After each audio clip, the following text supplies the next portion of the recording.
Hello. Hi. How's it going? Good. How are you? I'm good. I'm good. I'm in a weird setup. I had to find the best natural light in my apartment. So you're talking to me on a computer, on a stack of books, on a chair. It's a very interesting setup right now.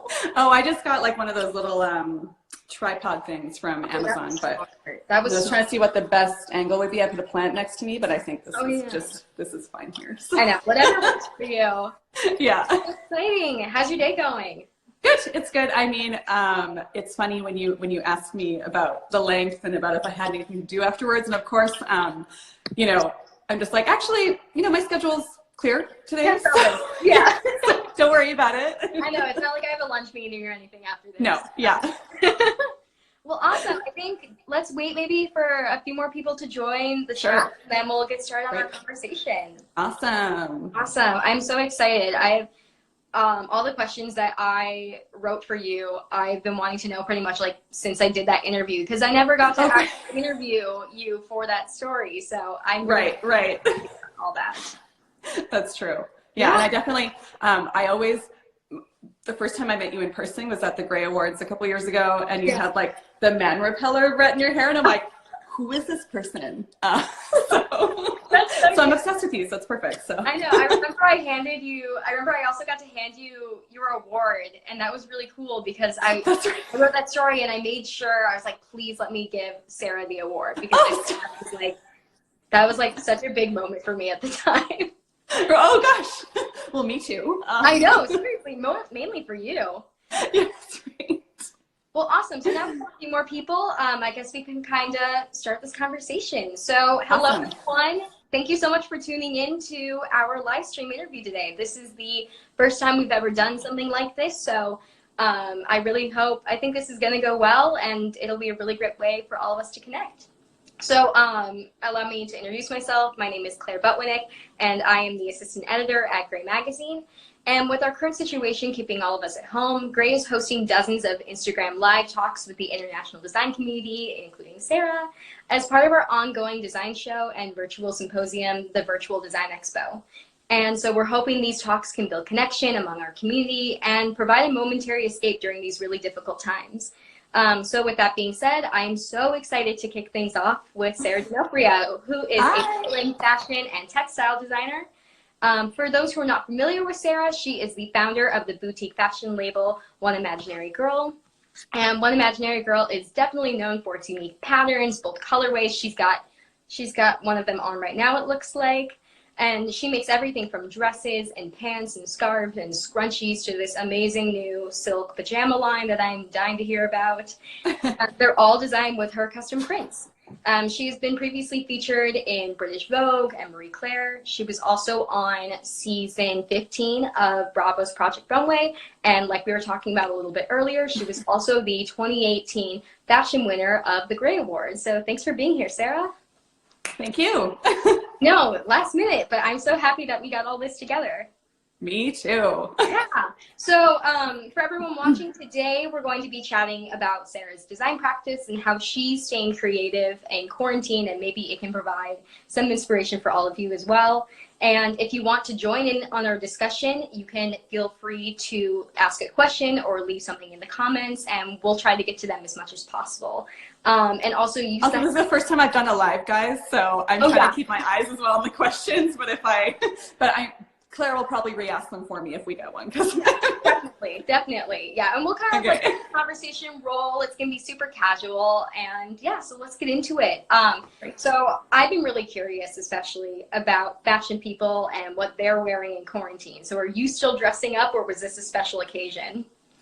I work from home anyways, so I think to me, it's not that much of a change, but I've definitely been like, okay, I have a Instagram live with Claire. I have this going on. So I've still been wearing blouses and my comfy Everlane wool stretch pants, but the makeup's been a new thing, definitely over the past 2 weeks. But now that I'm doing more videos, like IGTV videos, that's obviously motivated me to sort of look my best. So yeah, just to be in front of Instagram, basically. Definitely. I know. When I was looking at your website, I was like, a pair of Sarah's silk pajamas could be really great right now, because for those who don't know, there are these gorgeous silk pajamas that I think you recently came out with them, right? Yeah, in the past like 6 months, yeah. Yeah, and they kind of toe the line between nightwear and business casual, so they're really great for everything. So I love it. Yeah, you know, the thing with like these silk pajama sets is over the past like, you know, year and a half, 2 years, they've been showing up on like fashion editors, and there's been all these labels popping up worldwide that are beautiful, like silk charmeuse, they're $700, whatever.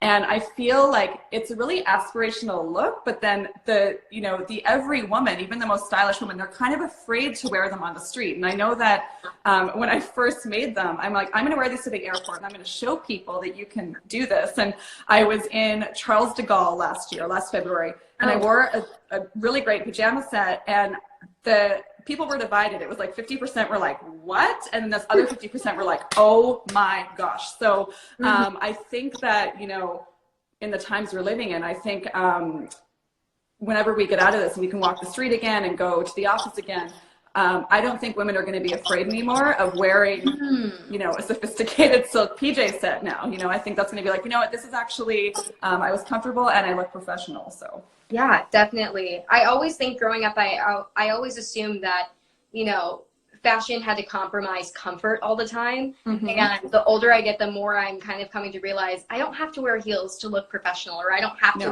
wear, you know, a constricting dress to be taken seriously. So I think like the PJs are definitely coming in at the right time, where a lot of people are really trying to, and also I think office attire in general is becoming more casual and definitely more stylish and not as you know, buttoned up. So I really think they're coming in at definitely the right time.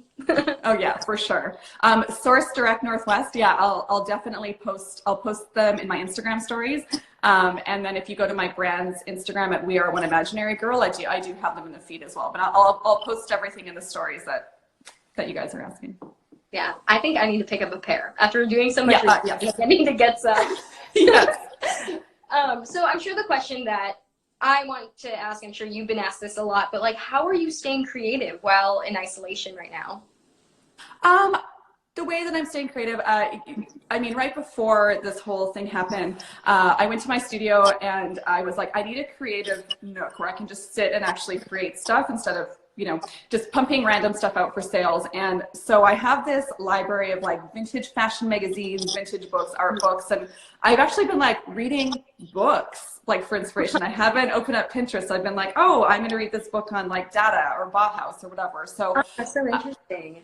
Yeah, so I've been doing that, and then I've been working. I mean, obviously my prints are very illustration heavy, but because of the efficiency of the fashion industry, I've been going directly to like Adobe Illustrator or my iPad. But now I've actually cracked out oil paints and watercolors. So I've been been painting like 3 or 4 hours a day and really sort of honing my skills. So yeah, it's really relaxing. And I mean, it's all fashion illustration too. I've just been doing it by hand now, but yeah, it's really relaxing and it's helping me, you know, stay creative. And that's so cool. I know I saw your watercolors on your Instagram and they look so cool. I love it. And I think I saw that you've been playing a lot with Photoshop on One Imaginary Girl's page too. I love the little animations you got going on there now.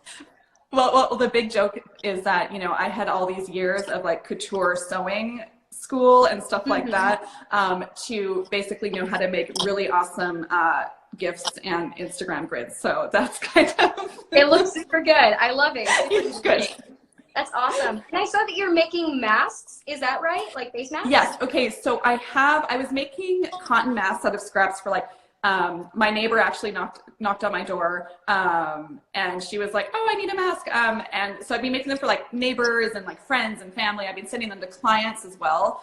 And then I recently, just today actually, I put them up. I'm doing this print, the silk print in masks as well that are for sale on the website now, and half of the proceeds of those sales are going to a Portland-based organization called the Dougie Center, and they're really great because they provide grief support for youth and their families. So you can donate to a good cause, and also I'm just afraid that some of these organizations will get, a little forgotten in the shuffle. So I want to make sure that, vulnerable people, dealing with grief already are now piling on all of this mental anguish that we're all taking on. So I want to make sure we give some money and love to them as well.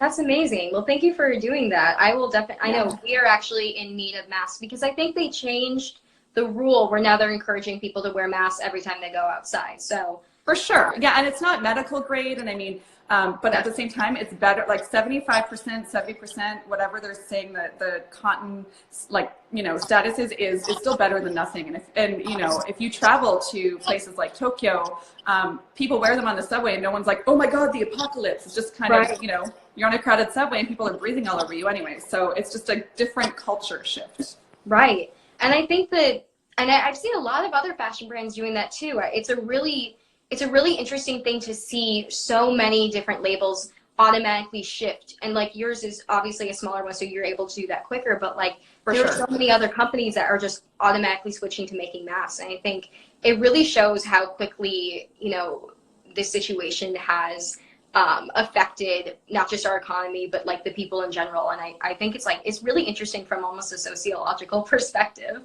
Yeah, definitely. Yeah, well, that's really cool. So we can go to your website to buy those?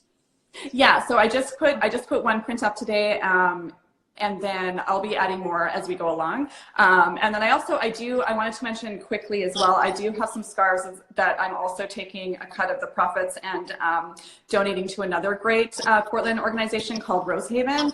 And they're a day shelter and community center for women and children that are experiencing poverty. So, and of course, people have been tying the silk scarves and stuff around their faces as well. So that's also something you can utilize. Yeah, I know my mom was texting me yesterday. She's like, do you have any leftover bandanas that you can wear? So I'm going to look into Outlook, go to the yeah, I know, yeah. For the time being. Yeah. Speaking of your patterns, the question I really, really wanted to ask you when I was writing that profile on you in 2018 was about your pattern style and like where you get the inspiration to make those. Can you take me through your design process? Yeah, for sure. I mean, I'm a doodler, I'm a dreamer, I'm an illustrator, and I think with something like this, Girl Gang print, for instance, it basically anything can be a repeat pattern. So when I look at a random painting I've done or a sketch or fashion illustrations, I just think of how they can then be turned into a pattern repeat and then applied to a garment, stuff like that. So it's basically, I mean, a lot of it is just drawn from the, pensieve in my brain, but, or it's something a little more like inspirational. Like I have a print currently it's just like a red, blue, black, and green geometric. And it was literally taken from a photo that I took when I was in Tokyo. So that was like a direct inspiration. But yeah, usually I'm just sitting around doodling or I'm putting shapes together and that's usually where the prints come from. But anything can be a repeat pattern. So anything that I make that I think looks amazing, I turn it into a garment eventually. Mm-hmm. And do you get a lot of your inspiration for your patterns by traveling or even just walking around your neighborhood? Like I remember you had one of like little shrimps at one point. Right. Where did that come from? Is it just like on the brain? Well, I think that was because I was hungry, but the other one was, usually, I mean, most decisions. I'm really driven by and inspired by color palettes. So, you go to a city like Tokyo again, and you look at the skyline and everything's like a really nice, melon or soft pink against the gray of the Tokyo sort of weather. So when I was there, I had lots of really great color palettes to choose from. I was in Portofino earlier in the year, and they had some pretty wildly painted houses and apartments. So yeah, when I travel, the color palettes stick out, and then from there I design a print based on the color palette. And then Portland, you look around Portland and everyone's house, or San Francisco, everyone's house is just they're either black or they're completely painted in a rainbow. So, Totally. I feel like we're missing out on that in Seattle. Yeah. That's so cool. So then what happens next once you draw it out on Illustrator maybe, and then what happens after that? After that, I apply it to a garment, and working working for years in like the corporate fashion world, I've really learned how to use Illustrator to my advantage and like put everything into like different silhouettes. So it's all about kind of marrying like the perfect print to the perfect silhouette. So that's what I do afterwards. And then I'll take the general theme of the print and turn it into like a pillow or something, or change the size and the color and turn it into a scarf. So I usually just go from there once I have a print that I think is a hit. Nice, nice. And so are there any new prints that you're working on right now? Hi, Rachel. No, I saw that too. Yeah, I'm working, well, before everything sort of happened, I had a spring collection all ready to be fired up and ready to go into a couple boutiques, but I'm kind of pulling back a little bit and going to wait a few months. I don't think now is the right time, but I do have some great like monograms coming out, which I've never done before, and I think that's a really like, you know, kind of cool classic thing to do. And I've definitely been taking some of my what I would call archive prints and changing the colors, and I have this print, I did it in a beige and a navy, and I changed the styling of it a bit. So I do have some really exciting things I'm going to maybe slowly roll out when the time is right. Cool. But there's always something on the table I'm sketching as well too. So right, yeah, I can tell from your Instagram there's always something new coming out, and I love to watch it. Oh, it looks like somebody wants to see. She's wearing her own piece right now. It's got her Girl Gang pattern on it. Wonderful model. There you go. So if you were a print, if you could make a pattern to describe your current mood, what would it be right now? If you were to make a shirt with a print on it. You know, that's so funny that you asked that, because one of the books that I was reading the other day was about just like some Art Deco, and there was a palette that I was really attracted to that was like a soft lilac and a soft mauve and a gray, and I was like, this is such a beautiful palette, and I'm like, you can tell that I'm in a little bit of, you know, this like mental distress because I'm choosing a palette that has gray in it, because usually I'm like, hello. Anyway, so I worked with that palette, and I did some really cute shapes, and then I added a sunshine yellow just to kind of brighten things up. But yeah, that's how I know that I'm like, this really shows like sort of like the time and the mental state you're in when I'm like adding like soft mauves to things. Right, you know? it's like art therapy. Yeah, absolutely. Well, awesome. Well, I think and now that you bring that up, I remember seeing that you're launching that new Instagram watch series about pattern making. Oh, yeah. With other people. Can you talk a little bit more about that? Yeah, sure. So I've always been a little wary of IGTV, and I'm like, I don't know if people want to hear I mean, I'm on the radio, I'm on OPB music once a week, but I don't talk that much, you know, like I'm like, hi, I'm Sarah, here's the Strokes, bye. So I don't really talk. Right, it's indie music, I don't really talk that much. And you like indie music on that? Sorry? You play indie music, is that right? Or like indie rock? Yeah, exactly. Yeah, so there's not a lot of talking. Anyways, and I wasn't really too into it. And then a really good friend of mine, actually, Heidi, she's in watching this right now. She was like, you know, because people kept approaching me being like, I want you to mentor me. I want to learn about print design. And I was like, I don't have time. Also, to me, what am I going to do? I'm going to stand around and draw, and you're going to watch me? Like, I didn't understand what people wanted from me. And then my friends like Heidi was like, you should start doing like coaching or some personal sort of like offer some personal class package that people can really kind of see the whole process. So I got a few clients, and then everything happened, and I'm like, you know what? I'm going to start doing like a series on IGTV, and people can watch it. And they can either watch it for free, they can throw me $10 on Venmo, they can sign up for, you know, a personal package once this is all over and everyone's stable again. But yeah, I really just wanted to talk about the process, and because there's so much to it. Like, yeah, print design is great. When I got into it, I was like, oh, so I'm not just drawing a picture and then putting it onto a garment. So I'm really talking about like all the intricacies and the frustrations and everything that goes into it. That's so great. And it's so important to share that knowledge with your audience. I mean, I'm so glad that you have the time, and then also, also the ability to speak on all of that, because I know that a lot of people are going to benefit. For sure. And, you know, it's something to,